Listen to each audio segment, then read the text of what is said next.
Hey guys, hello there. So today I'll be doing an acrylic illustration, and the brushes which I'll be using is these. Let me just show you the numbers of them.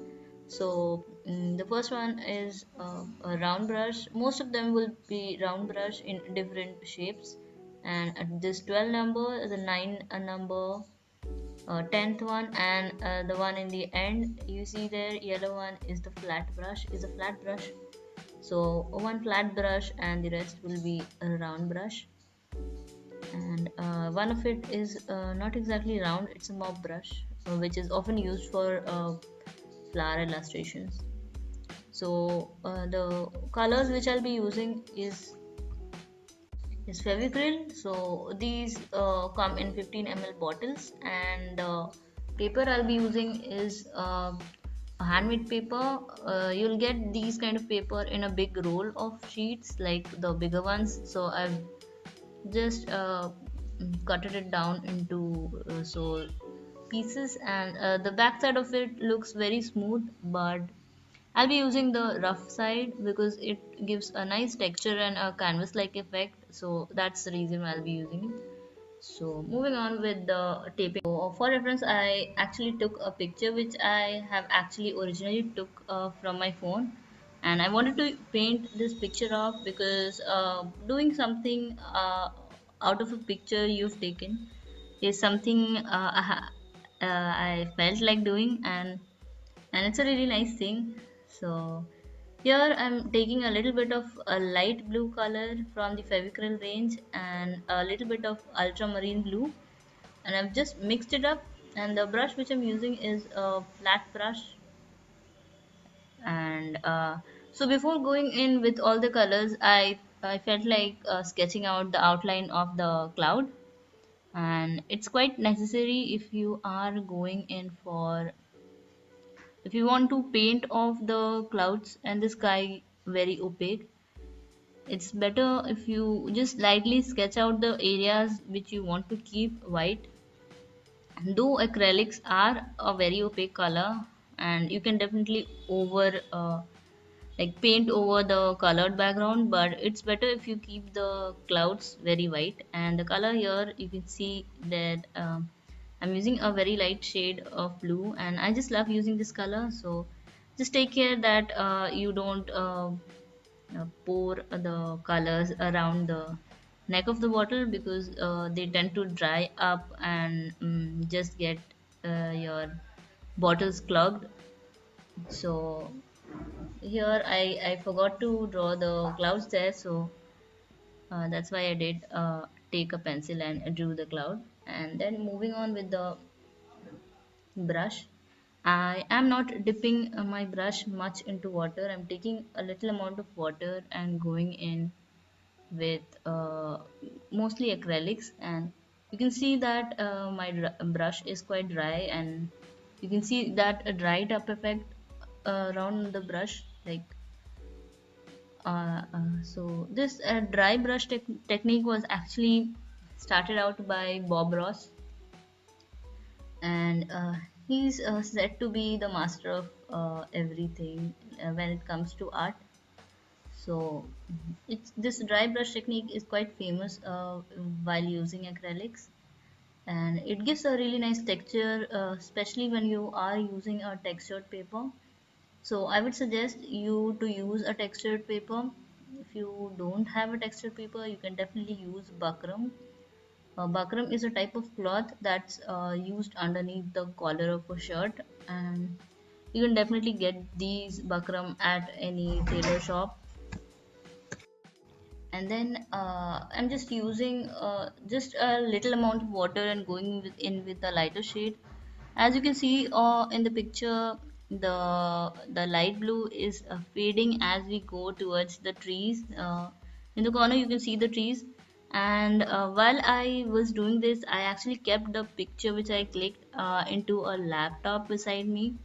So you cannot basically see the laptop because I'm not moving my camera, and it's better to have a picture of the picture which you actually want to paint off.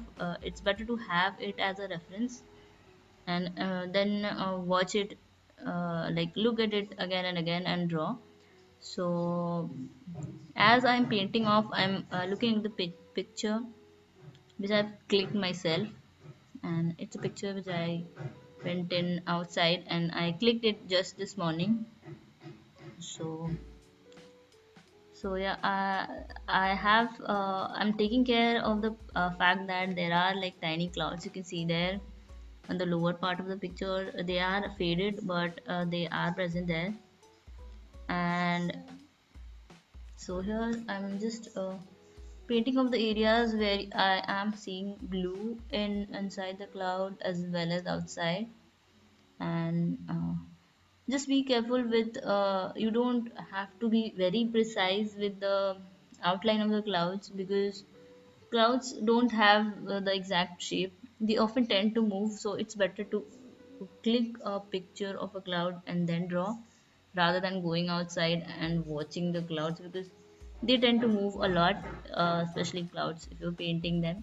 And I have been recently very fascinated by these clouds, and that is why I really felt like painting it off. So I left the areas where I have to paint the trees, and then I'm going in with a white shade. So this is where I'll be actually building up the shape of the cloud around, and you can see there I am using the texture of the brush to give it a fluffy appearance. It doesn't have to be exact, it doesn't have to be to the exact shape of what you are seeing in the picture, because clouds don't have to be exactly what you see in the picture. It you just and then I did take a flat brush and used it for texturing out the outlines of the clouds. And you can paint off any shape of the cloud if you want to, if you don't have a reference picture, of course.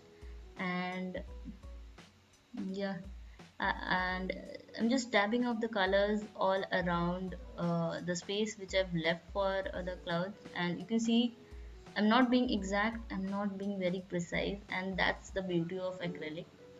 You can play around with acrylics and it would look very nice.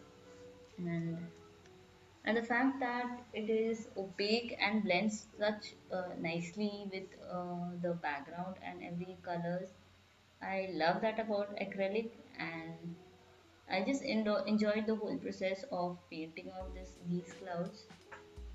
And I am planning on doing some more cloud illustrations, because it just helped me a lot personally, and I really enjoyed the whole process.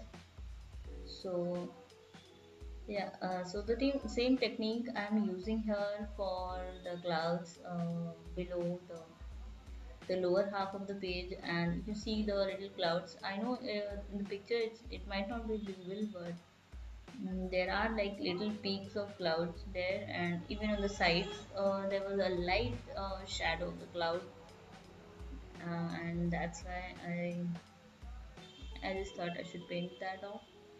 And yeah. So moving on, I'm just intensifying the white color, because the color of the paper was seeping through. Though it's not visible on camera, but the colors were quite visible. So just take care of your white colors. And yeah, then I'm moving on with the color of the greens. I'll be taking a little bit of black color and a little bit of sap green, and I'm just painting off the leaves. You don't have to be precise with the leaves, because they are at a distance, and you won't be able to paint off every single leaf. So it's better if you just uh, mimic the shape of the tree, and from far away it definitely will look like that. And after using a light sap like the sap green color, I'm taking in a little bit of black and blending in with the rest of the colors while the sap green is still wet. And yeah, I think I'm done with this whole illustration, and yeah, that's my final piece. So let's just rip off the masking tape around, and I think I'm just done with the whole illustration here. So I hope you guys have liked this tutorial and the way I've painted it. Do tag me if you are painting of clouds on Instagram, and I hope this tutorial was quite helpful. And yeah, do let me know in the comment section below how it was, and please subscribe to my channel if you are new to my channel, and that will be very helpful for me as an artist. And yeah, thank you for subscribing to my channel, and thanks for watching this video. And do leave a comment below as to how was this painting of mine. And yeah, thanks for watching. I'll see you in my next video. Till then, bye bye.